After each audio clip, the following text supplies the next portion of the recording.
Saan napunta ang pera ni Juan? Kaibigan, pamilyar ka ba sa tatlong mukha ni Juan pagdating sa paggamit ng pera?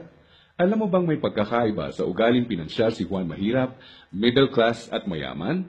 Sobrang simple lang ng mga pagkakaibang ito. Magtataka ka kung hindi lahat ng tao pamilyar dito. Mga simpleng diskarteng dahilan kung bakit ang mahirap lalong humihirap, ang middle class stressed out at walang oras, at ang mayaman lalong yumayaman.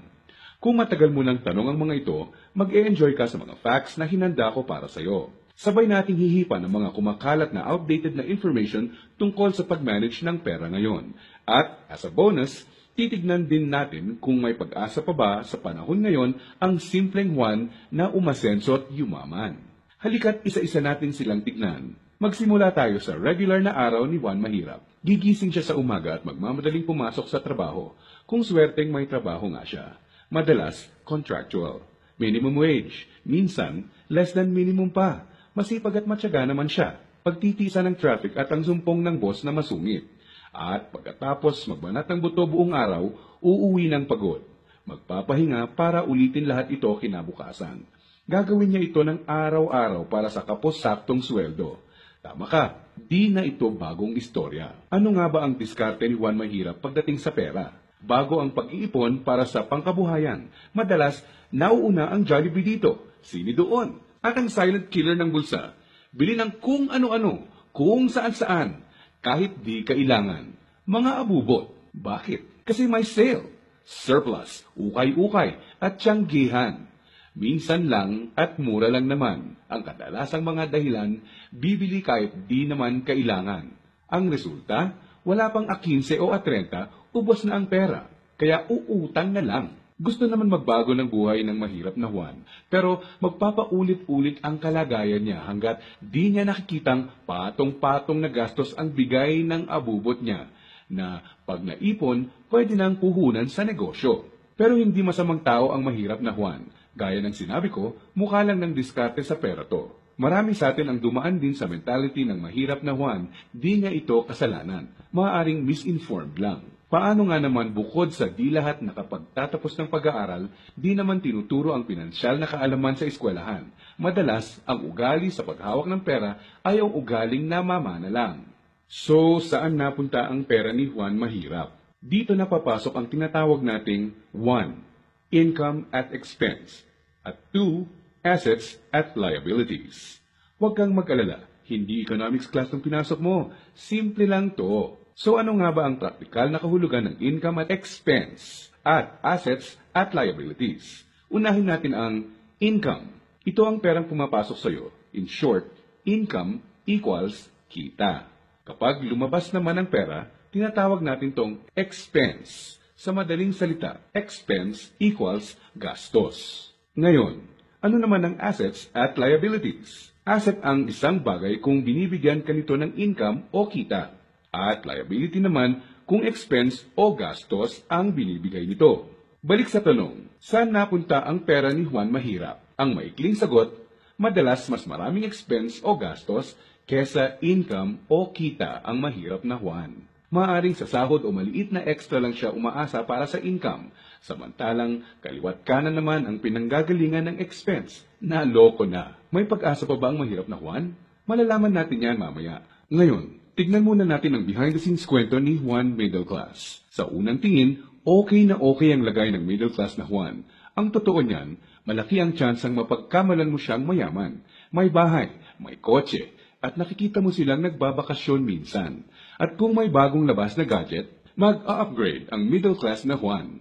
Pero ang di alam ng karamihan, marami dito ay promo, hulugan, o utang sa credit card na buwan-buwan sa sweldo nakakaltas. So, saan napupunta ang pera ni Juan Middle Class? Ang maikling sagot, mas madaming liabilities, nagbibigay gastos kesa sa assets, ang binibili ng middle class na Juan. Imbes na investments na gagawa ng income, nauuna sa listahan niya ang paggagamitan ng pera, ang upgraded na lifestyle. Gusto niya ang convenience at quality sa buhay. Tingnan nating halimbawa to. Kung traditional economics ang pagbabasehan, ang kotse at bahay ay madalas na sinasabing assets. Sa praktikal na buhay ni Juan, masasabi nating outdated na ang pananaw na to. Sa definisyon natin ng asset, ang isang bagay ay asset kung gumagawa ito ng income. Pero madalas, pagka down payment mo ng kotse, bahay o alahas, money out agad.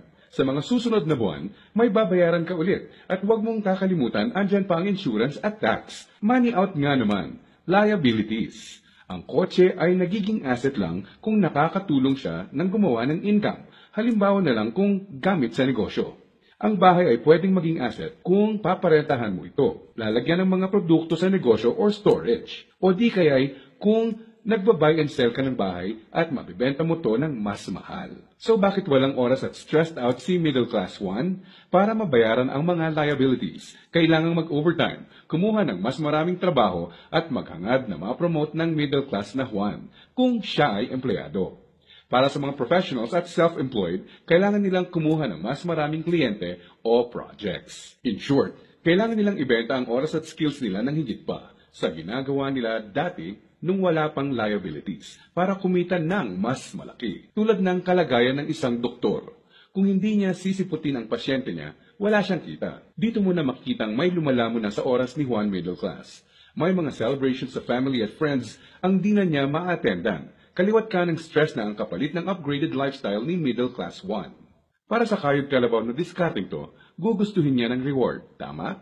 Kaya mas madalas na siyang mag-taxi, kahit pwede namang mag-jeep. Starbucks coffee na, dati okay na ang 3-in-1. Sa restaurant na mas madalas kakain, kahit pwede namang sa bahay. Ilang halimbawa lang ito. Sa oras na maisip ni Juan Middle Class na magnegosyo, ang kita niyang pangpupuhunan sana, pambayad sa liabilities na pupunta.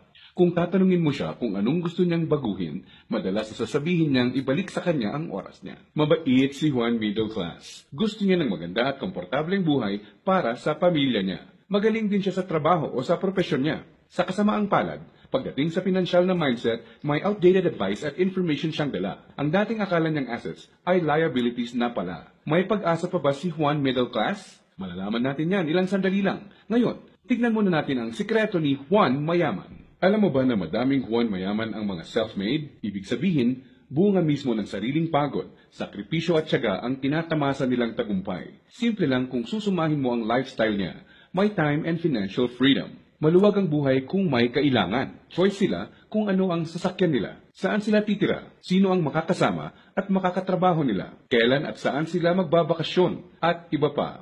In reality, mas madami din silang tsansang makatulong sa kapwa, gaya ng pagdodonate sa charity at pagsali sa outreach programs. Balik tayo sa tanong, saan napunta ang pera ni Juan Mayaman? Kapag may perang hawak si Juan Mayaman, sa asset niya ito dinadala. At sa asset na ito ay kikita pa ng mas maraming pera para sa kanya. At ano naman ang gagawin niya sa bagong kitang ito? Tama ka, i-invest ulit niya sa ibang asset pa. Ano ba ang mga examples ng asset na ito? Andiyan ang investments, apartment, or kotseng pinaparenta.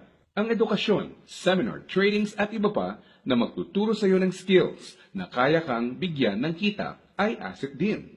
Sabi nga ng isang bumper sticker, if you think education is expensive, try ignorance. Ibig sabihin, kung tingin mong mahal ang edukasyon, subukan mo ang kamangmangan. Assets din ang mga negosyo, lalo na ang mga kumikita ng passive income. Paano ba napagtatrabahuan ni Juan Mayaman ang kanyang time and financial freedom? Ang sikreto? Passive income at leverage. Sa practical na ibig sabihin, ang passive income ay income na pumapasok kahit tapos na ang malaking parte ng trabaho mo dito. Konting oras na lang ang kailangan ni Juan Mayaman para i-maintain ang asset niya. Kahit natutulog siya, pumapasok pa rin ang kita. Hiramin naman natin kay Robert Kiyosaki ang ibig sabihin ng leverage. True leverage is the ability to do more and more with less and less. Ibig sabihin, ang tunay na leverage ay ang kakayanan na gumawa ng mas maraming gamit ang mas kaunti. Para mas madali nating maintindihan, gamitin nating halimbawa kung paano nagsimula ang isa sa mga pinakamalaking drugstore sa bansa. Marami ang nasira noong World War II. Pagkatapos nito, kinailangang mag-rebuild ng mga tao. Dito na papasok si Mariano Ke. Napansin niya ang mga demand sa isang uri ng antibiotic na tinatawag na sulfa drugs. Paano niya nalaman? Ginamit niya bilang leverage ang natutunan niya bilang empleyado sa isang drugstore bago pumutok ang World War II. Nung mga panahon noon na nagsisimula ulit ang lahat at kahit naman ngayon, ang taong may enough information kesa sa iba ay nakakalamang.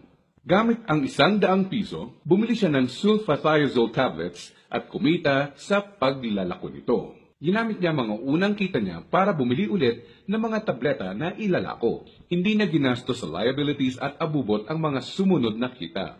Nag-ipon siya at gumawa ng kariton. Ginamit niya ito para makabenta ng mas marami pa.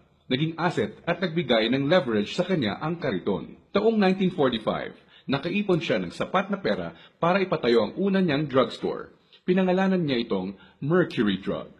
Ngayon, kahit natutulog si Mariano, may humigit kumulang 900 na branches na at 11,000 na empleyado ang mga nagtatrabaho para sa kanya. Leverage. Dahil dito, pumapasok pa rin ang passive income sa kanya. Pwede mong gawin ang ginawa niya. Gamitin mo ang pera mo sa pagsisimula ng pagkakakitaan. Andyan lang sa tabi-tabi ang mga negosyong kayang magbigay ng passive income at leverage sa iyo. Gaya na lang ng experience ko. Di ko inakalang isang maliit na flyer lang na inabot sa akin sa mall ang magiging tulay para sa isang negosyong nagbibigay passive income at leverage sa akin. Naging ugali ko na i-prioritize sa mga pagkuha ng assets bago liabilities. Ano ang konklusyon natin ngayon na magpapayaman sa iyo? Intindihin mo to, hindi lang ang pagkakaroon ng pera ang nagpapayaman sa tao. Para hindi ka matulad sa 70% ng lotto winners na lalong nagiging mahirap dahil sa maling diskarte sa pera. Dapat, alam mo kung paano at saan gagamitin ang pera pag nagkaroon ka nito. Dahil sa internet, mas madali nang maghanap ng negosyong simulan sa maliit na capital at pwedeng palaguin para bigyan ka ng passive income at leverage. Ang importante, kailangan mo silang hanapin. Kailangan mong maging open para tumingin-tingin at kumuha ng idea at pag nakakita ka, pag-aralan at i-research mo to. Nandyan lang sila. Kailangan mo lang bigyan ng chance ang sarili mo na maging in the know. Ibig sabihin, kapag andyan na ang pagkakataon sa harap mo, alam mong di mo dapat palagpasin to. At sa pagkakakitaang papasukin mo, ipunin mo lang ang income mo. Gamitin mo to para palaguin pa ang assets mo hanggang ang kita ng assets at negosyo mo kahit di mo na directly pinatatakbo, ay nagbabayad ng bakasyon, gadgets, kotse, at bahay ng pamilya mo. Gaya ng mga self-made na Juan Mayaman, kaya mo itong simulan. So, si Juan Mahirap, unang binibili ay ang mga abubot. Si Juan Middle Class, unang binibili ay liabilities. At si Juan Mayaman naman, unang binibili ay assets. Kung nagustuhan mo tong presentasyon natin ito, maaring magustuhan mo pa ang mga ibang idea